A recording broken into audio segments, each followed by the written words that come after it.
Manusia dikatakan manusia ketika dia masuk roh ke dalam tubuhnya, maka dia disebut manusia. Ketika roh itu belum masuk ke dalam jasadnya, maka dia dikatakan embrio, calon janin ya, calon janin. Nanti kalau udah masuk roh, baru dikatakan janin. Kalau rohnya itu keluar dari jasadnya, terpisah total, maka ruhnya tetap roh, jasadnya berubah nama. Bukan lagi jadi manusia, kita menyebutnya jenazah, mayat. Ya, mayat manusia, tapi kita menyebutnya mayat, bukan manusia. Nah, itulah definisi hidup di dalam Islam. Jadi orang yang hidup adalah orang yang ada rohnya, ada jasadnya. Kalau cuman roh namanya roh, ya. Kalau cuman jasad ya namanya jasad. Begitu ada roh dan jasad, itulah manusia. Nah, ini yang membedakan konsep hidup sehat di dalam Islam dengan konsep hidup sehat menurut para dokter. Sehingga ketika kita baca kisahnya kaum solihin, cara hidupnya itu mungkin nggak sesuai dengan cara hidupnya dokter. Contoh misalnya ya, Imam Malik rahimahullah. Kalau kita baca biografi Imam Malik rahimahullah itu beliau ke toilet 14 hari sekali. Padahal kalau ada orang tidak ke toilet selama 3 hari kan jadi masalah ya. Menurut kedokteran kan jadi masalah. Imam Malik 14 hari sekali. Nah, kenapa 14 hari sekali? Karena memang tidak ada yang dikonsumsi beliau kecuali seteguk air dan secuil korma. Itu pun di waktu sahur ya, dan di waktu berbuka dipisah. Minum airnya di waktu berbuka, makan kormanya yang secuil itu di waktu sahur. Cara hidupnya seperti itu, nggak makan yang lain. Ini kalau dilihat dari konsep kedokteran melanggar nih prinsip-prinsip kesehatan yang diajarkan oleh para dokter. Tetapi dalam konsep beragama sebagai seorang Muslim, kita punya Nabi Muhammad SAW yang mengajarkan cukup yakfi. Ini sabda Nabi, nggak mungkin salah SAW. Ini harus kita pegang ya. Tapi tanpa kita harus menyalahkan siapapun. Kita berpegang pada ajaran Nabi Muhammad SAW, tanpa kita harus menyalahkan siapapun. Menurut Rasul saya seperti ini yang saya imani, ini yang saya percayain. Orang lain terserah. Ya, orang lain terserah. Itulah kita diajarkan tidak menyalahkan siapapun, tapi kita pegang ajaran kita yang benar. Cukup buat anak cucu Adam luqaimatun yuqimna biha sulbah atau kama qala sallallahu. Luqaimat. Luqmah itu satu suap. Kalau luqaimat, suapan-suapan kecil, ya beberapa suapan kecil. Jadi cukup buat anak cucu Adam beberapa suap kecil untuk menegakkan tulang punggungnya. Sumber saraf ini semua kan dari tulang punggung. Artinya untuk hidup, ya cukup beberapa suap kecil. Kalau ternyata memang kita bukan golongan yang super hebat tadi menjaga makan, golongan awam, Rasul mengajarkan SAW, makan itu sepertiga untuk makan, sepertiga untuk minum, sepertiga untuk nafas, dengan aturan makan saat lapar, berhenti sebelum kenyang. Ya, makan saat lapar, berhenti sebelum kenyang. Sementara yang terjadi sekarang, kita diajari sarapan pagi, makan siang, makan malam. Ada sarapan, makan siang, makan malam. Konsepnya Islam nggak kenal sarapan, nggak kenal makan siang, nggak kenal makan malam. Konsepnya Islam, kalau kamu lapar, makan. Berhentilah sebelum kenyang dan makannya sedikit. Ya, dan makannya sedikit. Nah, itu dipraktekkan oleh para ulama. Makanya kita ketika baca biografi Imam Nawawi rahimahullah, kita kaget. Imam Nawawi makannya cuma ketika berbuka dan cuma sedikit. Bahkan dikatakan makanan pokok beliau roti gandum, kemudian lauknya itu cuka. Roti gandum yang sedikit dimakan, lauknya cuka. Minumnya seteguk air, selesai. Badannya sehat. Imam Nawawi itu sehat ya. Beliau bukan wafat karena kemudian punya penyakit, enggak. Beliau sehat. Imam Malik sehat. Kalau kita lihat para ulama, ya seperti itu. Makannya sedikit, badannya sehat. Saya ketemu beberapa orang soleh yang makannya sangat sedikit, ya, tapi daki gunung. Kuat. Ya, sholat puluhan rakaat kuat. Nah, mohon maaf, untuk orang yang nggak percaya pada agamanya Allah Ta'ala, maka mereka nggak percaya tentang keberadaan ruh. Ruh itu nggak dipercaya. Makanya dikatakan mati ketika jantung berhenti. Kalau jantung berhenti, mati, selesai. Kalau Islam, ruh keluar dari tubuh, maka itu namanya meninggal dunia. Kalau ruhnya masih ada dalam tubuh, walaupun jantungnya berhenti, ya belum mati. Makanya ada orang mati suri ya. Jantungnya udah berhenti, tapi tiba-tiba kok hidup lagi. Dia bukan hidup lagi, emang belum mati. Ya belum mati dia. Ruhnya masih ada di dalam tubuh. Ruhnya belum keluar. Jantungnya memang berhenti. Nah, ikhwani rahimakumullah, perbedaan ini menyebabkan konsep hidupnya jadi berbeda. Makanya dikatakan kalau mau kuat, taat. Kamu taat sama Allah Ta'ala, kamu akan kuat.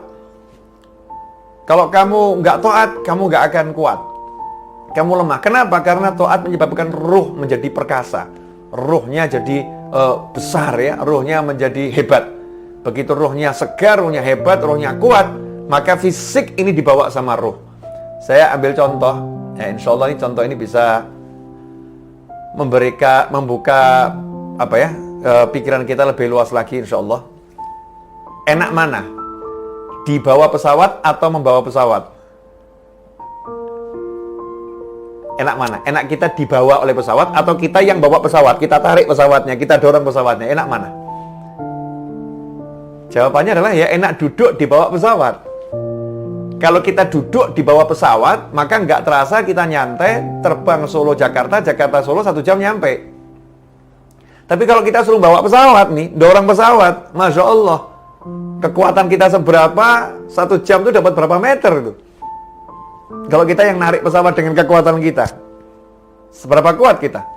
Nah, dalam tubuh manusia, itu ada ruh yang besarnya luar biasa. Dikatakan oleh Al-Habib Abu Bakar bin Abdullah bin Talib Al-Attas rahimahullah radhiyallahu anhu ketika menulis surat kepada Sayyid Ahmad Zaini Dahlan Mufti Mekah, dan surat itu terdokumentasikan dengan baik, bisa kita lihat sampai sekarang.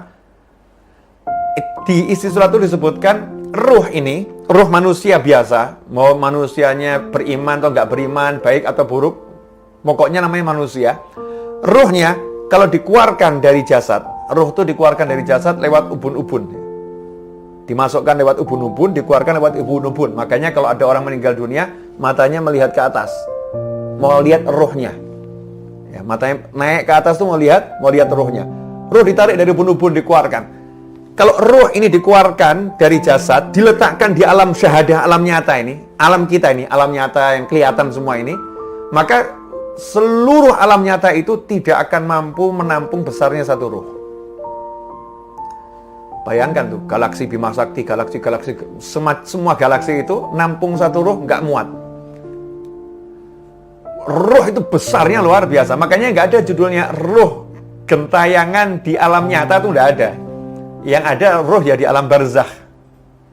Ya, ruh di alam barzakh. Yang gentayangan di alam nyata ini kan jin itu, bukan ruh. Kalau ruhnya orang soleh hadir di majelis, ruh beliau ada di alam barzakh, dimensinya itu. Ya, dimensinya nyampe ke majelis. Seperti sekarang antum ada di ruangan saya, tapi di dimensi yang berbeda, dimensi dunia maya. Susah kalau dijelaskan tuh ilmu alam malakut ya, rahasia alam malakut. Tapi yang jelas bukan di alam nyata. Di alam yang kasat matanya bukan alam ini, tapi alam barzakh, itu tempatnya ruh. Jadi ruh tuh nggak pernah bisa tinggal di alam dunia yang nyata ini, kecuali dimasukkan secara khusus oleh Allah Ta'ala lewat tangan-tangan malaikat-malaikat khusus. Bahkan dikatakan malaikatnya ini adalah malaikat Israil alaihissalam. Makanya nanti yang nyabut nyawa juga malaikat Israil alaihissalam. Ada malaikat khusus ya, dengan teknik khusus. Maka dikatakan ditiupkan. Ya, roh itu ditiupkan ke dalam tubuh atau jasad yang kecil tadi. Nah, ruh yang segede itu di dalam ini seringkali dilemahkan oleh manusia itu sendiri. Rohnya yang kuat dilemahkan. Dilemahkan bagaimana? Kalau manusia nggak ngasih makanan rohnya jadi lemah. Nah, makanan roh itu zikir, makanan roh itu sholawat, makanan roh itu qiraatul Quran, makanan roh itu istighfar, makanan roh itu taat pada Allah Ta'ala. melemahkan ruh. Kalau ruh itu diajak bermaksiat, ruhnya jadi lemah. Ruhnya jadi lemah. Banyak makan itu menguatkan jasad, tapi melemahkan ruh. Makan yang banyak itu melemahkan ruh, menguatkan fisiknya. Nah, kita sibuk menguatkan fisik yang akibatnya melemahkan ruh. Nggak seimbang. Ya. Hasilnya apa? Kita bukan hidup dibawa oleh ruh, tapi kita hidup maksa ruh ikut sama kita. Makanya capek. Ruhnya diajak sholat, berat.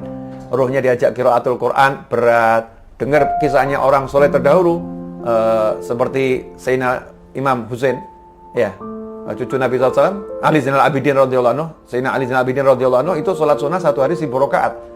Sayyidah Rabi'ah Adawiyah 1 hari sholat sunnah 1000 rakaat. Habib Abdurrahman bin Muhammad Asgaf 1 hari khatam Al-Quran 8 kali. Habib Abdullah Haddad radhiyallahu anhu waktu kecil taman kanak-kanak setiap hari sholat sunnahnya itu 100 sampai 300 rakaat. Belum lagi touring dari satu masjid ke masjid yang lain hanya untuk sholat sunnah 2 rakaat tahiyatul masjid. Sementara jumlah masjid di kotanya ada 365, sebanyak jumlah hari dalam setahun. Berapa banyak itu? Ada satu lagi seorang ulama, satu habib yang khatam Al-Quran 1 hari 6 kali di siang hari, 6 kali di malam hari.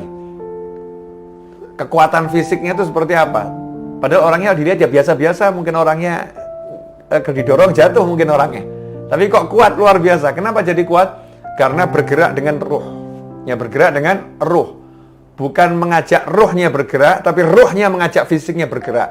Bukan mendorong atau narik pesawat, tapi kita duduk pesawatnya yang bawa kita. Bayangkan kalau kita ini bergerak dibawa sama ruh. Makanya muncul orang-orang soleh bisa bergerak dari Mekah sampai ke Indonesia, Indonesia Mekah. Cuman nyampe, bismillah, nyampe.